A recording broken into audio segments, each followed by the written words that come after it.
Well, the news that has been expected is now official. Lorenzo Insigne is coming to Toronto FC, and he could make his debut against Seattle on July 2nd at BMO Field. Lots to happen for the club between now and then, including more big-name arrivals expected. But what do you make of what you heard today from Bill Manning, Stevie, about Lorenzo Insigne's arrival and MLSE's all-in investment in such a star at the prime of his career?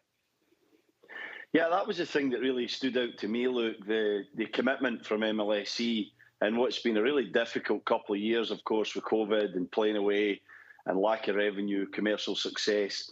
To go and invest in a player like this and to spend the money that they're going to spend is just absolutely incredible. It shows how committed this organisation is to winning and to achieving. And the whole process seems like it was dealt very well by MLSE, TFC, Bill Manning took us through that process and how different agents and different intermediaries were involved in it. But ultimately, TFC came up with a real story, a real game plan to go and sign this outstanding player, and a player who's still got a lot of football left in him, Kev, someone with a lot of success so far in his career, but sounds like he still wants to come to MLS and CONCACAF in general and achieve things again. That's what any footballer, any athlete would tell you, Steve. You want to win things, don't you? Ultimately, you do. So many of us are playing at a level where it might be about different other things through the course of your career, and not necessarily being in a position to actually win. He's coming here to win. That's ultimately what he's going to do. He's got to have that hunger about him. You know, you have to credit TFC for getting the deal over the line. You and I, Stevie, both know the complexities in getting a deal of this magnitude over the line.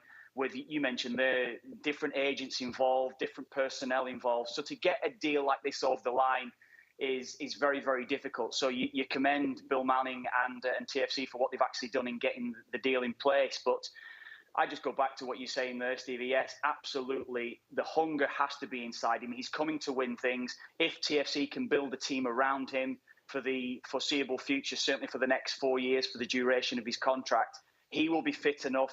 He will be, maybe as been suggested, in the prime of his career. And I'm sure if they build a team around him, TFC will get ultimate success with him on board, yes.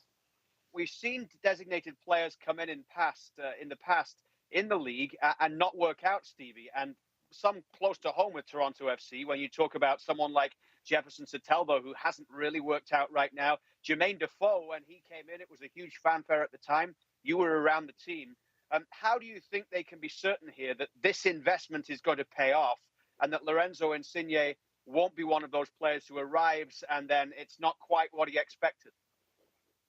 Well, that's the big problem, isn't it, Luke? Is it going to be what is expected? So I don't think you can sugarcoat the expectations. You have to be realistic and you have to prepare the player for what's going to come. It's a different league. It's a different way of doing things. And Insigne has to accept that if he wants to be a success. And it has to adapt very quickly. And the intensity that you find in Europe in terms of in the changing room and on the training field and then ultimately on the playing field in matches is not the same in MLS. Insigne will have to adapt, absolutely, to be a success in MLS and for TFC.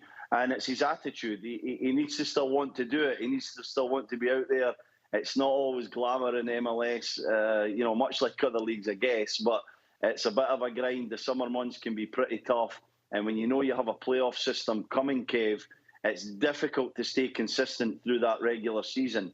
But what MLS has told us, the history of the successful teams who go on to win MLS Cup, it's usually that consistency through the regular season of people playing, the top stars being there every single week, and then ultimately being in a strong position heading into the playoffs that deems the MLS Cup champions at the end of the year, the successful team who have played well throughout. Yeah, absolutely. You know that you've got to get your consistent spells right across the course of the season. And when you come to the end of the season, when you're approaching the playoffs, that's almost when you're looking to peak at that time. But you've mentioned certain players, both you guys, both Luke and Steve, you mentioned both, the magnitude of the star that's come over to the MLS. and with mixed results. And you have to say that there's no guarantee here. There's no guarantee that Lorenzo Insigne is going to come over and be a huge success. He should be with his ability, absolutely. The money that's been paid, he should be a bona fide star here. But there's no guarantee. There's no guarantee in anything. So the pressure will be on him and how he copes with that pressure. Someone that you haven't mentioned, you guys, over the last few days when you've been mentioning stars, a guy who I would have been close to through my international career was Robbie Keane, who was one of our biggest ever exports coming over to the MLS, who had huge success with LA Galaxy. And I used to talk to him about the pressure that was on him. And he did say to me, it's very, very different. You know yourself, Stevie, the intensity in training every day, the level of consistency across the course of the season. It might not be the same. It might not be what Lorenzo Insigne is used to. But what Robbie used to say to me was, it was about peaking at those moments towards the end of the season. And he had great success in bringing the players around him on as well, to bring Galaxy to a couple, at least, of MLS Cups. So that's what Lorenzo Insigne, as you suggested, Steve, the other day, is he'll be looking to have success. Multiple MLS Cups should be coming his way if they build a good enough team around him. Impressive business so far, with TFC bringing in Bob Bradley as the new head coach, Lorenzo Insigne as well. But so much to be done before the start of the season, and then maybe moving forward as well. Bill Manning says they're probably going to make more big signings coming into this team. He mentioned the fact that they would love to have some more Canadian internationals on the team, and looking ahead to Qatar 2022, some players who will be there. And Milan Borjan, the goalkeeper, is one that has been linked with TFC. So we wait and see what happens with that. But a big thing that has to happen is that the designated players cannot all stay once Insigne comes. And another one might need to leave as well if another DP comes in. So if Pozuelo, Soteldo and Altidore, Stevie, who do you think will still be here when the season kicks off? Yeah, I think there's a chance that every one of the three designated players, Luke, might be gone by the time Insigne comes in July. Maybe not when the season kicks off, but quite obviously there's going to be a strong push for Altidore and Soteldo to be gone. But the difference with Pozuelo is, can he fit into a side with Insigne in it? Insigne is going to be the star of this team. He's undoubtedly going to play off that left-hand side and come into little pockets that we've seen him do for so many years. But where does Pozuelo fit into that? We know he likes to drift it left as well.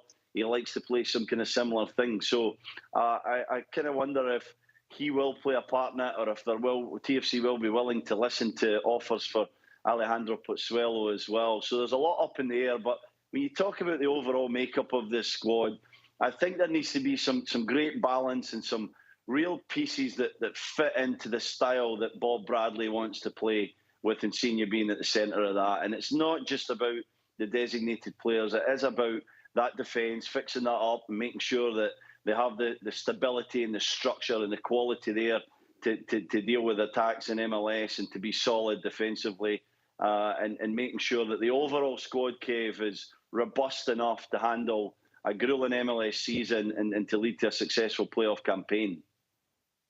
Yeah, absolutely. It will be about that full squad and who's going around Insigne, as we've alluded to so many times.